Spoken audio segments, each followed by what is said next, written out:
Hello दोस्तों, study 92 by Sanju sir channel पर आप सभी का स्वागत है। यदि आपको मेरी वीडियो अच्छी लगती है तो मेरे चैनल स्टडी 92 को सब्सक्राइब करना, उसके पश्चात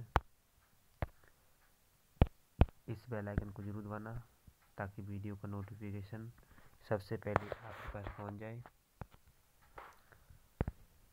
आज की जो क्लास है बहुत ही इम्पोर्टेंट होने वाली है, क्योंकि आज मैं आपको कराऊंगा कंप्यूटर के कुछ क्वेश्चंस। क्योंकि कंप्यूटर से हर एग्ज़ाम में क्वेश्चन आते हैं, चाहे वह रेलवे का एग्ज़ाम हो, बैंक का हो, पुलिस, आर्मी या कोई भी कॉम्पिटिटिव एग्ज़ाम हो, कंप्यूटर से क्वेश्चन पक्के बनते हैं। तो चलिए शुरू करते हैं। फर्स्ट क्वेश्चन है, आईसी बनाने में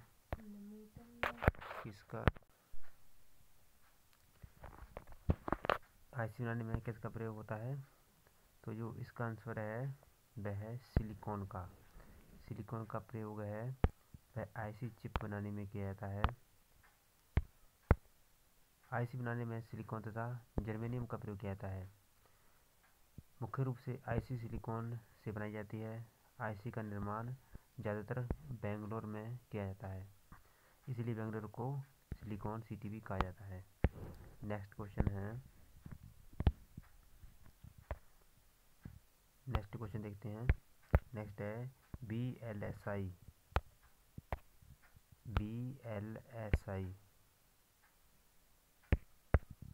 VLSI तकनीक का प्रयोग किस पीढ़ी में हुआ है? तो VLSI का प्रयोग है वह चौथी पीढ़ी में हुआ है। VLSI तकनीक में एक आईसी पर 1000 से 1 लाख तक ट्रांजिस्टर को जोड़ा जाता है। 10,000 से 1 लाख तक ट्रांजिस्टर को जोड़ा जाता है। नेक्स्ट है, मशीनी भाषा का प्रयोग किस पीढ़ी के कंप्यूटर में हुआ है? तो मशीनी भाषा का जो प्रयोग है वह पहली कंप्यूटर की पीढ़ी में हुआ है। मशीनी भाषा में हर डाटा को 0 और 1 से दर्शाया जाता है। नेक्स्ट है, आर्टिफिशियल इंटेलिजेंस का प्रयोग किस पीढ़ी में किया जाता है? तो ये किया जाता है 5वीं पीढ़ी में। आर्टिफिशियल एआई का प्रयोग जो किया जाता है वह 5वीं पीढ़ी के कंप्यूटर में किया जाता है। इस पीढ़ी के कुछ कंप्यूटर एआई का प्रयोग करके निर्णय लेने में सक्षम होते हैं। और 5वीं पीढ़ी के कंप्यूटर के उदाहरण हैं तो वह है जैसे रोबोट हो गया। ये 5वीं पीढ़ी के कंप्यूटर में आते हैं। नेक्स्ट है, इनमें से कौन सा इनपुट डिवाइस नहीं है? इन्होंने पूछा है कौन सा इनपुट डिवाइस नहीं है। आप ध्यान से पढ़ा कर क्वेश्चन को। इन्होंने पूछा है कि इनमें से कौन सा इनपुट डिवाइस नहीं है, देखना है कौन सा नहीं है। तो माइक्रोफोन इनपुट डिवाइस है, MICR भी इनपुट डिवाइस है, वेबकैम भी इनपुट डिवाइस है, लेकिन जो फ्लॉपी डिस्क है यह इनपुट डिवाइस नहीं है। इसके अतिरिक्त इनपुट डिवाइस हैं कीबोर्ड भी हो गया, माउस हो गया, और जॉयस्टिक जिसे गेम खेली जाती है वो हो गया, और लाइट पेन हो गया। इसके अतिरिक्त स्कैनर, ये सब इनपुट डिवाइस के अंतर्गत आते हैं। लेकिन मॉनिटर हो गया, स्पीकर हो गया, ये सब आउटपुट डिवाइस हैं। तो इसका जो आंसर है वह है फ्लॉपी डिस्क एक इनपुट डिवाइस नहीं है। फ्लॉपी डिस्क स्टोरेज डिवाइस है। माइक्रोफोन का प्रयोग ध्वनि के इनपुट के लिए किया जाता है। वेबकैम एवं पिक्चर का प्रयोग इनपुट के रूप में करता है। MICR एक डिवाइस है जो मैग्नेटिक इंक द्वारा लिखे गए शब्दों को पढ़ सकता है। नेक्स्ट आ गया, अब यूँ ध्यान दे रखें MICR उसका फुल फॉर्म है MICR का फुल फॉर्म क्या है? तो MICR का जो फुल फॉर्म है वह है मैग्नेटिक इंक करेक्टर रीडर। क्या है? Magnetic ink character recognition, sorry इसका बी आएगा, इसका बी आंसर आएगा, magnetic ink character reader. Next है इसका प्रयोग बैंक चेक को स्कैन करने के लिए किया था। जो बैंकों में जब आप चेक देते हो तो जो बैंकर्स होते हैं, बैंक वाले होते हैं, वे चेक को स्कैन करते हैं, वह MICR के अंतर्गत करते हैं। नेक्स्ट है इनमें से कौन सी आउटपुट डिवाइस नहीं है? पहले पूछा था इनपुट डिवाइस, अब ये पूछ रहा है कौन सी आउटपुट डिवाइस, इनमें से कौन सा डिवाइस नहीं है। ठीक है, तो देखो आउटपुट डिवाइस कौन सी नहीं है, तो इसमें से जो माइक्रोफोन है वह इनपुट डिवाइस है, प्रिंटर, स्पीकर, प्लॉटर, ये सारे आउटपुट डिवाइस है। माइक्रोफोन एक इनपुट डिवाइस है, इसका प्रयोग ध्वनि को इनपुट के रूप में ग्रहण करने के लिए किया जाता है। नेक्स्ट है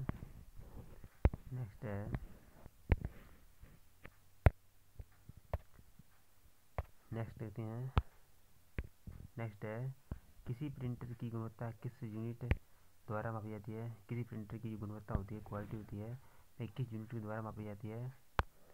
तो वह मापी जाती है DPI द्वारा, डॉट पर इंच के द्वारा।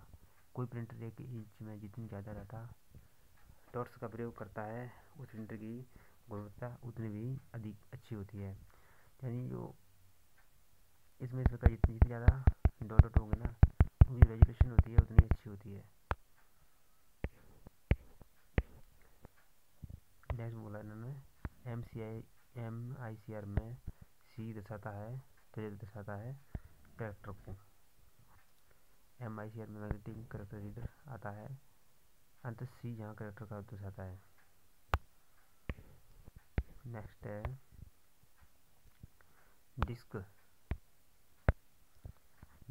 डिस्क को धारण करने वाले उपकरण को क्या कहा जाता है? तो डिस्क को धारण करने वाले उपकरण को डिस्क ड्राइव कहा जाता है। यह HSC ग्राम सचिव 2021 में क्वेश्चन आया था, तो इसे क्या कहते हैं? इसे डिस्क ड्राइव कहते हैं। डिस्क ड्राइव वह डिवाइस है जो डिस्क को धारण करता है अर्थात डिस्क को चलाता है, जिससे डिस्क का डाटा प्राप्त होता है। नेक्स्ट है कंप्यूटर की मुख्य मेमोरी इनमें से कौन सी है? कंप्यूटर की जो मुख्य मेमोरी है वह रैम है। रैम का फुल फॉर्म क्या है? रैम का फुल फॉर्म है रैंडम एक्सेस मेमोरी। रैम का फुल फॉर्म है रैंडम एक्सेस मेमोरी, यह रैम का फुल फॉर्म है। और ये रोम का पूछी जाए, रोम का फुल फॉर्म है रीड ओनली मेमोरी। नेक्स्ट है रैम रैंडम एक्सेस मेमोरी क्योंकि CPU को सीधा डेटा भेज सकता है तथा डेटा को प्राप्त कर सकता है। CPU उसी डाटा पर कार्य कर सकता है जो रैम में हो, यह मुख्य भंडार मेमोरी है। भंडार की मानक इकाई कौन सी है? तो भंडार की जो मानक इकाई है वह है बाइट। एक बाइट में 8 बिट होते हैं तथा कंप्यूटर के भंडारण को हमेशा बाइट में मापा जाता है क्योंकि यह मानक इकाई है। नेक्स्ट है 1 टेराबाइट कितने मेगाबाइट के बराबर होता है? तो यह होता है 2⁻20 मेगाबाइट। नेक्स्ट है अब यही देख सकते हैं 1 GB बराबर 10,1024 MB, 1 TB 10⁻10 GB, 1 TB 10⁻10। अब ये देख सकते हैं। नेक्स्ट है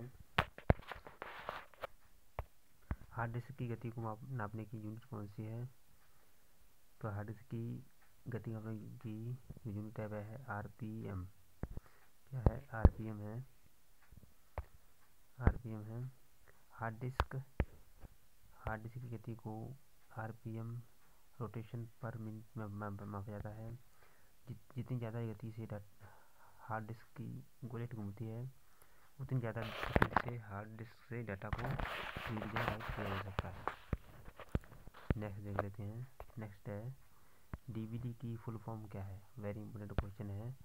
बोला है डीवीडी की फुल फॉर्म क्या है। तो डीवीडी की फुल फॉर्म में वह है digital video disc. Digital video disc, digital versatile disc, इसको डिजिटल वर्सटाइल डिस्क भी कहते हैं। डिजिटल वीडियो डिस्क एक डीवीडी की क्षमता 17 GB तक हो सकती है। नेक्स्ट है सिस्टम सॉफ्टवेयर क्या है। सिस्टम सॉफ्टवेयर क्या है, तो जो इसका आंसर है वह है DS का आंसर है इस सॉफ्टवेयर जो कंप्यूटर की कार्यक्षमता को बढ़ाते हैं। सॉफ्टवेयर जो कंप्यूटर के बेसिक कार्यों के लिए कंप्यूटर में आवश्यक हैं। कंप्यूटर में आवश्यक हैं सॉफ्टवेयर जिनकी सहायता से अन्य डिवाइस को कंप्यूटर जोड़ा जाता है, जैसे डिवाइस ड्राइव प्रो सभी हैं। ठीक है। नेक्स्ट है MS ऑफिस इनमें से क्या है। MS ऑफिस इनमें से क्या है। MS ऑफिस इनमें से क्या है, तो इसका जो आंसर है वह एप्लीकेशन सॉफ्टवेयर है। MS ऑफिस है वह एप्लीकेशन सॉफ्टवेयर है। MS ऑफिस एक अति महत्वपूर्ण एप्लीकेशन सॉफ्टवेयर है जो हर कंप्यूटर में पाया जाता है। जो सॉफ्टवेयर यूजर की आवश्यकता की पूर्ति के लिए कंप्यूटर में डाले जाते हैं एप्लीकेशन सॉफ्टवेयर कहलाते हैं। MS ऑफिस भी इसी प्रकार का एक सॉफ्टवेयर है। नेक्स्ट है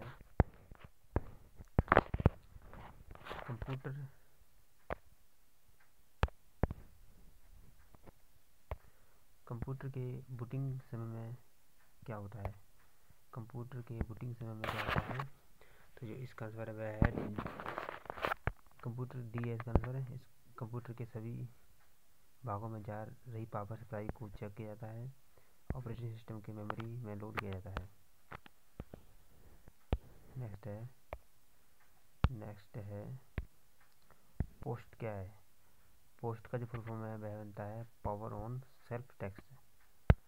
post power on self test यह बूटिंग का ही एक भाग है जिसमें यह चेक किया जाता है कि कंप्यूटर के सभी भागों तक पावर पहुंच रही है या नहीं। नेक्स्ट देखते हैं। नेक्स्ट है बायोस क्या है, यानी BIOS के इसका भाग है। तो जो BIOS है वह रोम का भाग है। रोम का फुल फॉर्म बताया मैंने आपको बताया था। रोम का फुल फॉर्म है रीड ओनली मेमोरी। तो जो बायोस में लिखे गए प्रोग्राम को बदला नहीं जा सकता। जो बायोस में प्रोग्राम लिखे जाते हैं उनको चेंज नहीं किया जाता, अर्थात यह रीड ओनली मेमोरी का भाग है, इनको पढ़ा जा सकता है। डिस्क को रोगग्रस्त करने वाला प्रोग्राम कौन सा है। डिस्क होती है, इसको रोगग्रस्त करने वाला जो प्रोग्राम है वह है वायरस। वायरस कंप्यूटर की जरूरी फाइलों को नष्ट कर देता है या कंप्यूटर के OS में लोड होने से रोकता है। नेक्स्ट है वेरी इंपॉर्टेंट क्वेश्चन है GUI का फुल क्या है।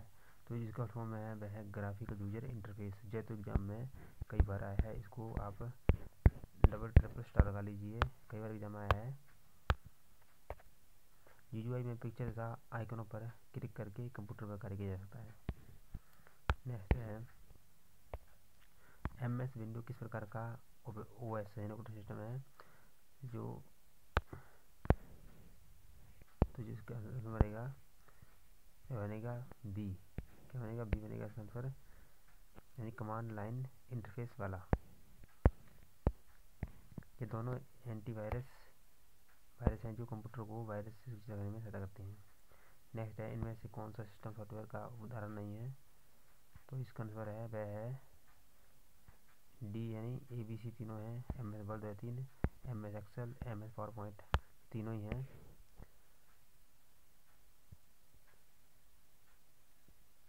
ये सॉफ्टवेयर नहीं है,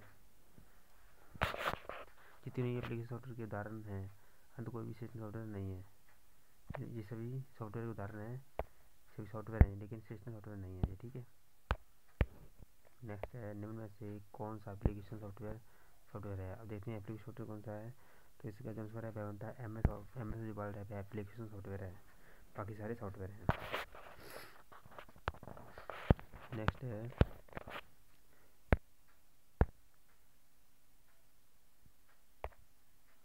इनमें से कौन सी ओपन सोर्स कंप्यूटर लाइब्रेरी है। इनमें से कौन सी ओपन सोर्स कंप्यूटिंग लाइब्रेरी है। तो इसका आंसर है पेंगो। पेंगो एक ओपन सोर्स कंप्यूटर लाइब्रेरी है। तो आज के लिए इतना ही था। Thank you for watching in this my video. यदि आपको वीडियो अच्छी लगी है तो चैनल को सब्सक्राइब जरूर कर देना। सब्सक्राइब करने के बाद बेल आइकन जरूर दबाना।